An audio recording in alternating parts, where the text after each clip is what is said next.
Hi, I am Gaston Gomez. Coming up next on Global Perspectives, a heart-to-heart conversation about culture and education.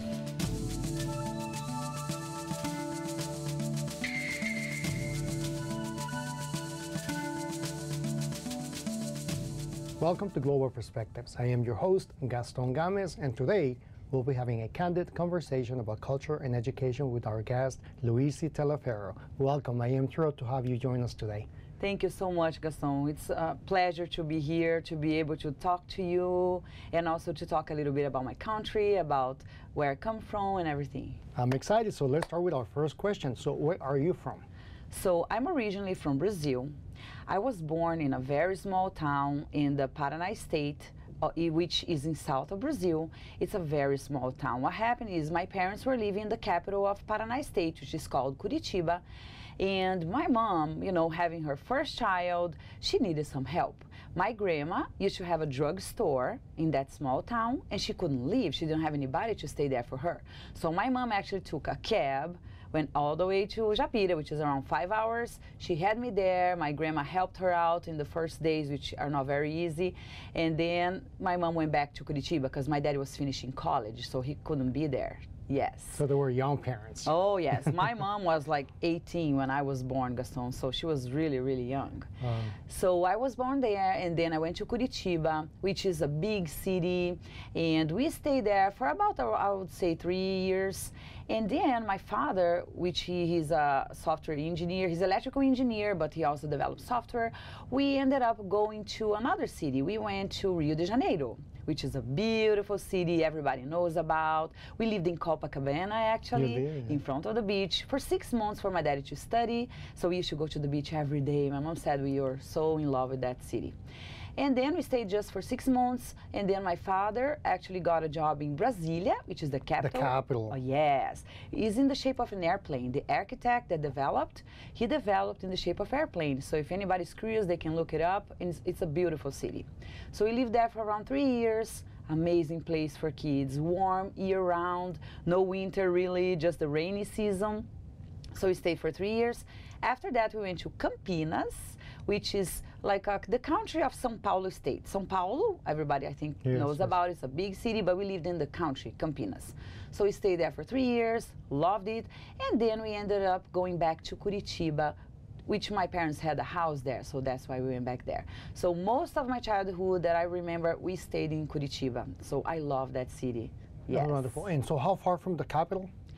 Curitiba is actually the capital of Paraná state. Right, but from the capital of, from Brasilia. From Brasilia, I would say it's probably, I don't know, 10 hours away because we are in south of Brazil. Yes, and Brasilia is in the center of my country. Got it. Yes. Okay, good. And how many languages do you speak? Well, I'm a Portuguese native speaker, of course, and I speak English, and I also speak Spanish, which people say, oh, it's so close to Portuguese, you can just start talking. Not really. I had to take classes, so I took for a year, and then I was able, to learn how to conjugate the verbs better. So yes, I speak those 3 languages. Interesting, because it is similar to Spanish, but I think it's easier for us Spanish speakers to understand a Portuguese speaker than the other way around. Don't you think? Or is it the same way? You know what? There are people that say the opposite. Is it the opposite? They say, oh no, you Brazilians understand us, but we don't understand anything you say. So it's kind of fun, people, they are a little bit, I would say they say it's either way. But to conjugate the verbs in Spanish, Gaston, for us, is not very easy. It's always more complicated. Yeah, it's more complicated, yes. Yeah. Well, or maybe it's how your ear is trained.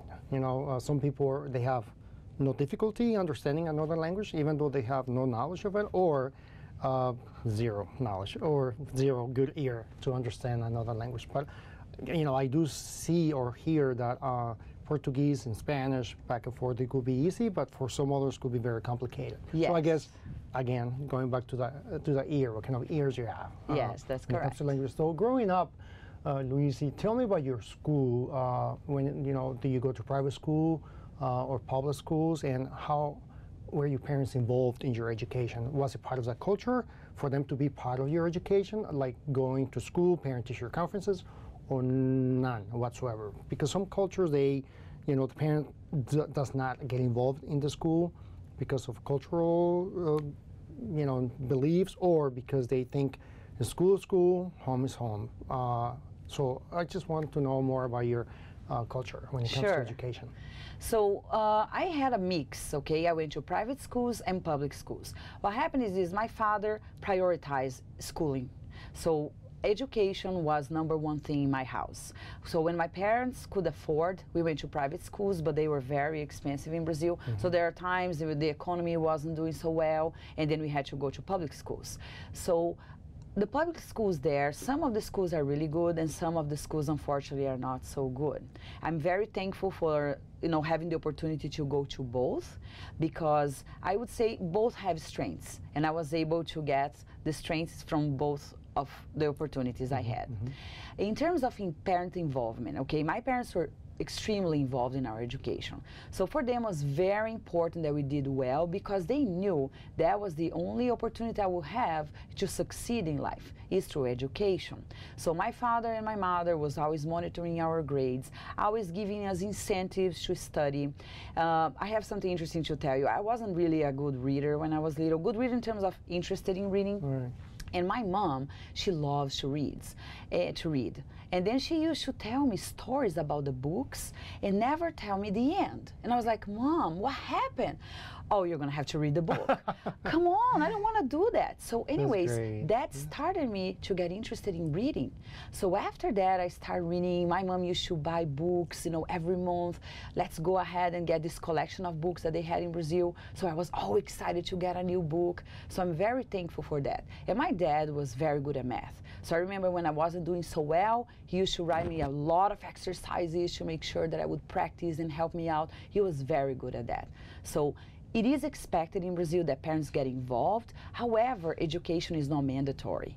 So it isn't mandatory. No, it is not, unfortunately. So if the parents don't get involved, the child suffers. It's actually good that my government, they did a program called Bolsa Família, which if you translate is family bag. It's kind of weird if you translate. But the program is for low-income families. If they keep their kids in school, they receive some monetary assistance. So which is great, because that's an incentive for them. Yes, for them to keep kids in school, and also helps them to have a better quality of life. So going back to your school years, did you go to mixed schools, boys and girls, or just girls? It's mixed. Mixed. Okay. However, there are private schools in my country that they choose to have just girls or just boys, but in general, they are all mixed. Any English? Did you learn any English when you were in school, elementary or middle school or high school? We do learn a little bit of English, but Just I would, basic basic. I would compare with people here that learn Spanish in high school maybe, or even middle school, but then they don't have really a chance to practice. So you really can't say that those, opportunities you had are really gonna help you to be a great speaker. Like you're really gonna learn really the language. So for me to learn, I had to go to a private school. And honestly, I really started learning English when I was 24 years old. Until then, I wouldn't be able to say really any full sentence. So do you go to school pretty much, all of your education is in Brazil, was in Brazil from pre-K all the way to college? Yes, but I also had education here. So in Brazil, I got a bachelor's degree in physical education in a public university, which is free of charge. It's just it is free? It is free. Okay, It's so just college is free in Brazil? It is free. There are private schools that you pay. However, you have a test to get in. So the test is very difficult. You have to really study hard, and you're competing with people that study their whole lives in private schools. So I studied really hard, got into that public university, got my bachelor's in physical education. Then I went to law school, which was in a private university. I studied for 2.5 years, and then there was this need to learn English. So I thought, I would love to go to the United States and be able to learn English there. I was learning a little bit, but I really wanted to come here, be immersed in the culture. So I came here to be an au pair. So in 2004 I came, spent 2 years as an au pair, and then after that I changed my visa to a student visa, and then I got a master's degree in business administration here. Oh wow, what school do you go to? I went to Strayer University. Ah, wonderful. So that's the reason why you stayed in the United States after graduating from school. You mean you were able to complete your higher education, but also you met your husband? Yes, exactly, right? So yes, while I was taking my master's degree, I met my husband, and then we fell in love, and here I am. Good, good. Yes. So why do you choose Anne Arundel County? I didn't choose Anne County, and Anne County chose me. Well, I say that because my husband was already living here in Annapolis, Okay, so he that's was the reason I already am here. Gotcha. Yes.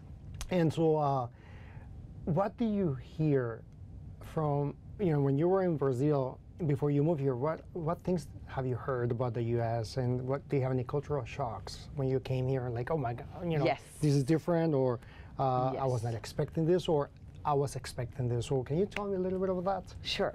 So when I came here, I was all excited to learn about this culture. And what I had heard in Brazil was, okay, you're going to a country where there are no fences around the houses, where streets are well taken care of, where people are very polite, they respect the laws. So I was like, oh my gosh, I'm going to a different world. And yes, when I arrived here, it was a different world for me. And one of the things that I was amazed, Gaston, was I heard so many times, excuse me, I'm sorry, thank you.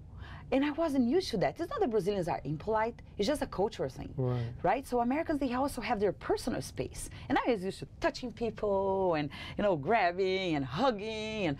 And then I had to learn that here people have their personal spaces. So it was a little shock for me.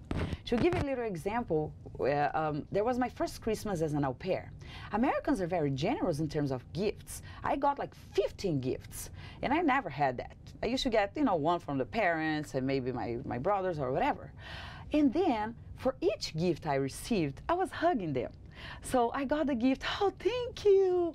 Oh, I'm gonna say thank you the Brazilian way, and thank you again, thank you again. By the end of the night, my host parents were like this. Oh my gosh. And the following year, I just got a few gifts. I guess it was too many hugs. But anyways, Well, they got to know you. They got to know me. They enjoyed it. But I'm just saying, for them was a shock. And for me, I grew up. You have to hug to say thank you. So that's an interesting thing, I would say. So overall, what do you think are what are some of the biggest cultural differences between Brazil and the United States? So as I said, personal space, I think, is different. And politeness. Politeness, again, it's not that Brazilians are impolite. Right, but it's a different level of politeness. Yes. Personal space. Yes, because people here are very, and since they're little, that's interesting. It's this thank you, excuse me. You teach the kids this since they're little. Yeah. Also, I think this incentive on reading. Brazil is changing too. I can see that right now there. But when I grew up, I'm so thankful for the parents that I had, because this culture of reading starts so early. I just remember we actually met, right, in an amazing program, which was the bilingual story time, partnership with the county and Anne Arundel County Public Schools, yes. and Anne Arundel County Public Libraries. That's correct. Yes. So since they're little here, as parents, as caregivers, as teachers, you are taught, read your child, talk to them. So Bryce, I think, is a lucky boy, and Lori, my daughter, because I had this in my mind, from my parents, of course, and from the culture here. Read to them. This is so important for them to build their vocabulary. And the good thing is I did that to my son in Portuguese and English as well. So I'm doing the same for my daughter. Huge differences when it comes to cultural, yes. From Brazil and the United States. Yes, as you mentioned, we met years ago at the library through a bilingual instructional group Yes. for our toddlers, infants and toddlers, and all the way to pre-K. And I had the privilege to get to know you and get to know your son and now your daughter. But it was such a good experience, and I applaud you for being so into your kids' education, like being so involved in your kids' education, but also sharing, spreading the word to other parents in the community about what we do in partnership with the library system, throughout the county. So I thank you for that, and I applaud you to continue, bravo, and continue to do that. And I hope that we continue to grow.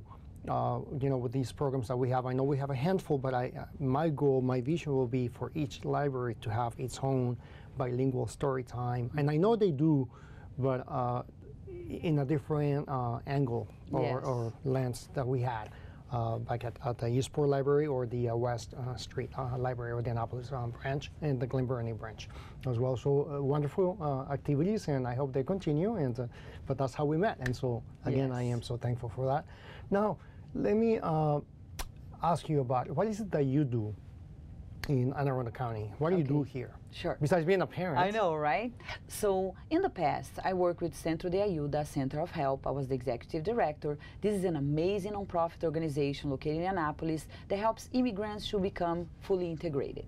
So I love helping the community. I left that job to dedicate a little more time to my family. And right now, I am on the board of Monarch Academy Charter Schools, Anne Arundel County. Amazing opportunity also for families to go to school. It's also part of Anne Arundel County Public Schools, but it's a public charter school in Annapolis, and they have others in Laurel and Glen Burnie as well.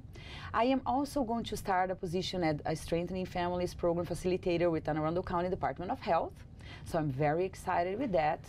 And I love to volunteer when I have a chance. I volunteer for the Center of Help a little bit this summer, so I like to be involved in my community and see ways that I can help. Great. So you mentioned 3 things that I would like to get to know more. I do know, but I would like for you to share with our viewers. Centro de Ayuda, or Center for the Help. Yes. What is it that they do? And then we move to charter schools. Yes. What is it that is different than the other schools, public schools? And then about your new position with the or volunteering. So Yes. let's go back to that. We got some time, so I would like for you to share some of that. Sure. Okay, So let me share my past experience Centro de Ayuda. So Centro de Ayuda is again an amazing organization. They are continuing doing that work that I used to do when I was there. So they provide English as a second language classes to people that want to learn the language. They offer support for students of Anne Arundel County Public Schools. They have a tutoring program on Saturdays. They also have now a house which is on Annapolis Walk Center, which helps kids from 3 p.m. to 9 p.m. every day, Monday to Friday. For the afternoon. Afternoons. It's an amazing program. Right here in Annapolis. Yes. So I highly recommend any families that are looking for resources, that they also connect people to resources with the Anne Arundel County Department of Health, Social Services, with employment. So they do amazing work. So I highly recommend for families that are looking for resources, that just arrived here, or they've been here for some time, they're immigrants, they can help. They help in Spanish and English, so if there are people from other cultures, they need to speak English. Right, but also even if you're not international parent, yes, you can always just go volunteer. As of course. You can just say, hey, I'm here to help, what can I do for this wonderful program? Sure.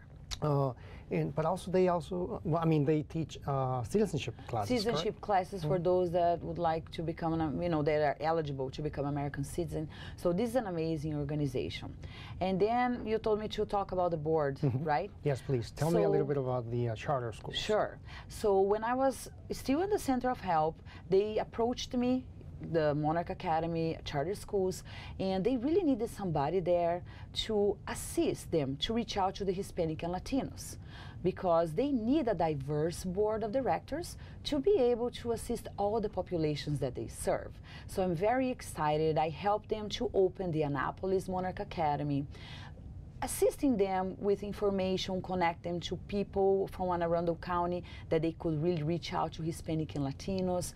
This is a school that is very diverse. They have Hispanic, Latino students, white, African Americans. So this is an amazing school, and my role there is really help them to reach out to Hispanic and Latinos, and also we analyze financial statements, make sure that they are on track with their vision and mission. So this is another opportunity for families to take their kids in school. It's a school of choice.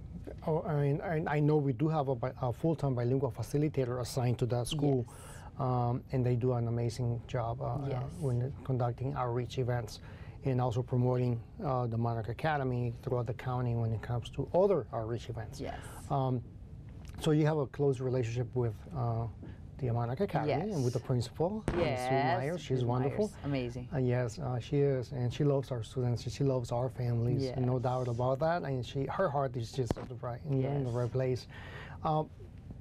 When you go to volunteer and do activities with them, is it like throughout the day, in the evenings, or weekends? Yes. When do you get to do that? What happens is we have meetings every 2 months, And so in those meetings is when we learned about the financial situation of the schools. We get school reports to see how kids are doing in their testing, also to see in terms of enrollment, are they meeting the enrollment requirements, the number of students that they are able actually to enroll in that school. So it's every 2 months that we meet. And then in terms of helping them with outreach and connecting is on an as needed basis. Yes. And I know there's some space available Yes. for new students, so Yes. families can have the choice if they would Yes. like, you know, to have a different program for their student Yes. or students. They can always just reach out to the Monarch Academy, That's and again, we have the one in Annapolis, the one in Glen Burnie, and the Monarch Global in Laurel. That's correct. And then you were saying something about your new, Oh, yes. It's my new position. position. It's a paid position, actually. so it's no volunteers no, paid. yes. It's And actually... So tell me about it. Sure. It's called the Strengthening Families Program. I will be one of the facilitators. I was trained by Anne Arundel County Department of Health. Okay. This is an amazing program, Gaston, to help families. So it's a 14-week commitment. Families, they get together, kids and parents or caregivers, whoever is part of that family. So they learn communication skills. How can they actually reward good behavior instead of punishing bad behavior so they can improve their kids' behavior? How can they be more involved in a child's education? So it's actually to prevent substance abuse in the family and also to improve families' relationships. We all know that if families fail, Gaston, society fails. Correct. So if we have a well-structured family, a family that has the foundation support, of a good family, solid exactly. family, yeah. If they can access resources that they need to help that family strive, that's going to be amazing for all of us, not just for them. And so this center is located where, in Annapolis, or do you have different offices throughout the county? Well, what happens is this is part of the Department of Health. It's a program from the Department of Health, Okay. and they hold these 14-week sessions in different places in the county. So they are going to have one in Annapolis, another one in Glen Burnie, and there are other places that I don't recall right now. So they'll be recurrent. Recurrent, yes. They usually do wonderful. on That's the right. fall, in the spring, sometimes during the summer as well. That's good. And we do need to address behavior, Yes. and we do need to address addiction. Yeah. You know, so there are things that we have to address to prevent, Yeah. or you know, to provide support to those families in need of that additional hand, you know, helping hand. So Yes. I am happy that you will be joining them. So when do you start? Actually, in a few weeks, because I think the first week of September is when the new cycle starts. So I'm very, very excited with that. Good. You know, something else that I would like to ask you about, going back to your country and growing up in your neighborhood, how was the you know, the support from your neighbors when it came to you know, mingling together and playing together? Do you guys play? Yeah. You know, like here in the United States, in the neighborhoods, like you said, no fences and no, and you're more open spaces, but also they want their own space. Versus your childhood, you know, again, sorry to going back to that. I'm intrigued. Sure, I've never sure. been to Brazil, and I would love to go. Maybe invite me one day. I'll go with Sure, you. please. But just going back to your childhood, growing up, how was that experience as a child? Sure. So I think I grew up in a very fortunate time because we were playing on the streets, Gaston. We were playing soccer together, me and my neighborhoods. We were playing volleyball. Volleyball was really big in Brazil, so I just remember us installing the net there and playing together. We were playing hide and seek, even as teenagers. I just remember at night, you know, hey, let's play hide and seek. So it was so exciting. Unfortunately, I think because of the violence and other things, things have changed. And that's the reason I'm asking you that, Yes. because I know the Brazil, unfortunately, you know, about what's going on through the news, Yes. and some other people from Brazil who have shared with me about the violence. So, Yes. so you grew up playing outdoors. Yes. You grew up hanging out with your neighbors and making friends and having fun after school. So nowadays it's not possible to do that, or it's really not realistic anymore. Right? Yeah. Is that what you're saying? I mean, there are kids that go outside, but they have to have an adult supervision. I remember being unsupervised, taking my bike with my brothers, you know, riding bikes around the neighborhood, having all this amazing time that I will always carry. Yes, in my heart. Yeah. Well, thanks for sharing that. I know it's very personal to go, to share something going back to your childhood. Now about your kids. Yes. I know your son is almost He's 4, and yes. then your baby girl is 1 year old now, yes. So are you continue visiting the library for the instructional groups or Yes. for a reading time? Oh yes. You'll continue Every to do that? time the child, they offer bilingual story time, I take them. The regular story times, my son really enjoys that, enjoys the singing, enjoys the reading. I think this county is really amazing. Amazing because the way that they do the programming is not just, hey, let's sit down and read, right? Kids, they need movement. They need touching things. So And I exploring, really and doing things that are like, I'm not allowed to do it at home, but I can do it here, Exactly. or vice versa. Yeah. Yes, and toys and instructional things. So I really am thankful that I live in Anne Arundel County and that I have the opportunity to take my children, expose them to amazing programs and amazing people from different parts of the country and from different countries. I have friends. It's very from, diverse. I love going to the my. library. It's just so Yes. welcoming, but also it's free. I mean, go to the library and Yes. you can get books for free to borrow them, and then there's Yes. no late fee. Yes. You can use the internet. You can take Rosetta Stone, and Yes. download it on your personal device so you can learn another language. But I mean, it's just amazing to live in Anne Arundel County. I love working for the school system and assisting the families in our county to be better every day. So thank you so much for being here with me and with us. And so before we go, I would like to share with you the following quote from Maya Angelou. It is time for parents to teach young people early on that in diversity there is beauty and there is strength. See you next time.